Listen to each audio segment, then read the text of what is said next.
Money Vikings Collectibles, welcome back to the channel. I have a special one for you that I think you're going to find very informative. I want to talk about the Magic the Gathering, Lord of the Rings, Universes Beyond special edition collector's booster box. Now, I understand why there is controversy, but the argument I'd like to make and the points I'd like to make is that if you are up in arms about this product, then it's not for you. And I will explain why. And I don't mean that from a place of it's beyond you or it doesn't mean that. It means that I think it's a misunderstanding of the product. Okay, and I know this because I'm an illustrator, and when I don't have any inside knowledge, but I can tell right off the bat from the cover of this product that this is classic Greg and Tim Hildebrandt artwork from the late 70s when they did a illustrated version of Lord of the Rings, and it was another step forward in terms of bringing Lord of the Rings further into popular culture. Not that it needed it. It was extremely popular and people loved it. It's high fantasy at its best, and that's why people love it. Now, what we have here is an interesting conglomeration because it's being brought together with Magic the Gathering, which has its own mythos and lore and cult following, of course, that we all know about and we talk about quite a bit. But you have to understand, this is colliding with the cult following of Lord of the Rings. No, first principle is, as we all know, Wizards and Hasbro are out to make money. That's all this is about. They're making products that are here to make money. They can say they care about collectors and players and blah blah blah, but they're trying to make the best collectibles and the best playing design and architecture that they can for people. And then the end goal of that is to turn cardboard into cash. Okay. So let's just keep that in mind. Let's not be naive about any of this. And I've talked about that a lot on the channel. We need to be careful about thinking about these things as investments. I do believe collectibles can be investments in the long run. I think they're and I enjoy that aspect of them. But a lot of it I enjoy is the artwork and the fantasy and the gameplay. But because I have an illustration background, I have books around my house like this one, which is the full Tolkien Hildebrandt artwork, okay? And what I can tell is that these cards, these Lord of the Rings in the special edition, well, here it is right there. They're going to feature the epic artwork of the Hildebrandt brothers, who I believe one of them is still alive. I believe one of the brothers has passed now. But they are master illustrators and master painters, as you can tell. And anyone who's into collectibles and art, and especially Lord of the Rings, knows about them. They really brought the stories to life in a way that had never been done before, as you can tell. And I believe these were done back in I think they started this project in the 70s, 1975. It was around that time, or I think it was around the late 70s. You have the brothers here as older gentlemen. Here they are when they're young painters, but they were these brothers that painted. Always were inspirational to me as an illustrator. That's why I have this book. I would study their paintings for various ideas. One thing that's cool about this book in particular that I have is that it shows some of the photo references that they took to create the pictures, and it shows the picture there with the photo references. It also shows their sketches. So I get my challenge to you out there in YouTube Magic world is to think about this product a little more broadly. Yes, I love Magic. I like collecting Magic. I like the mythology of Magic and all that kind of stuff.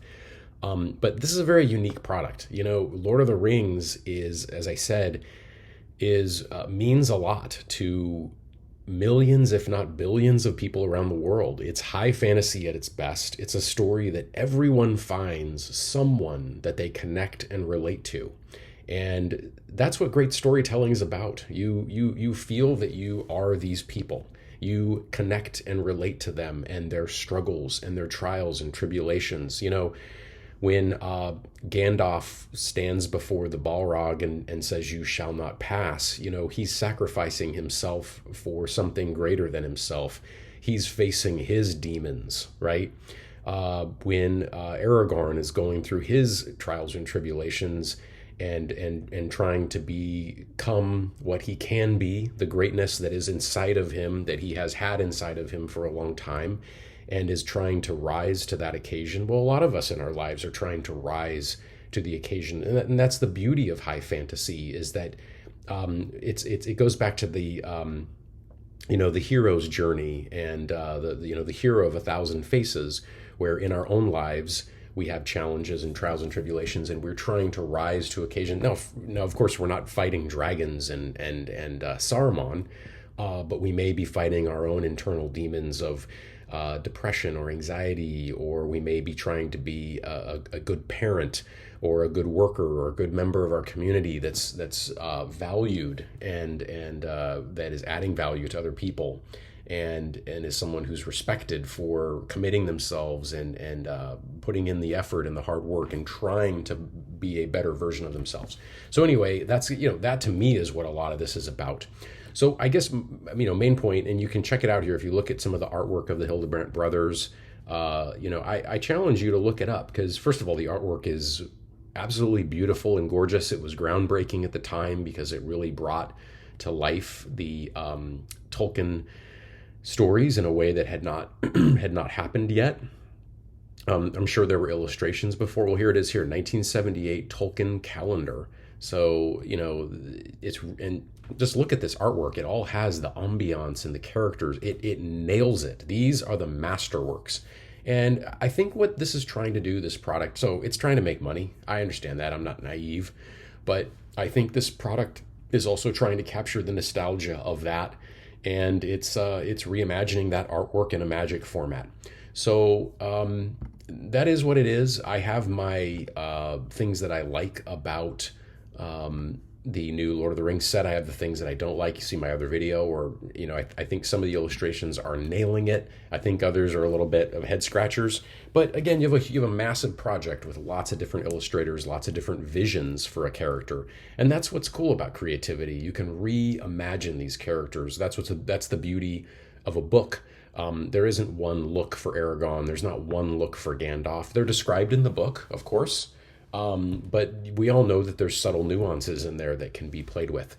So anyway, that's my 2 cents on this new product, the Lord of the Rings Tales of Middle-earth. I know this probably won't get a lot of hits and likes, because what mainly people like on YouTube is like slamming something and saying it sucks. And I'm not even saying that I'm going to buy this, or, I may or may not. But the point is, if you don't like it, don't buy it. No one's making you buy it. But I just think that the paradigm of how this product needs to be thought of is different, because it's very specific to Lord of the Rings. I imagine it's going to have, and again, the art tipped me off here. You have this Hildebrandt art. So this is probably going to have a lot of classic art in it. Maybe they'll unearth some sketches or something. I think Tolkien was famous for, or known for, doing lots of sketches and notes. There's a library somewhere in the United States that has all of his notes and sketches and bought the whole, all of the intellectual property. Maybe there was access to that, and that's being printed on these cards. And that is what it is. But, people dig that stuff. I like it, to be honest. I think it's really kind of cool. So anyway, hope that helps. That's my perspective on the thing. But it's a free country. We can hate things and not like them and say they suck, and that's fine. It doesn't matter. People just decide on their own, and you buy something or you don't, and when you buy it, that's your vote. If you don't buy it, you voted that way. So hey, thanks for watching. Please like and subscribe. I try to bring valuable info to you guys and views that help you, kind of go through your collecting journey, build wealth, etc. So appreciate it, all of you listening, and take care. Talk with you soon.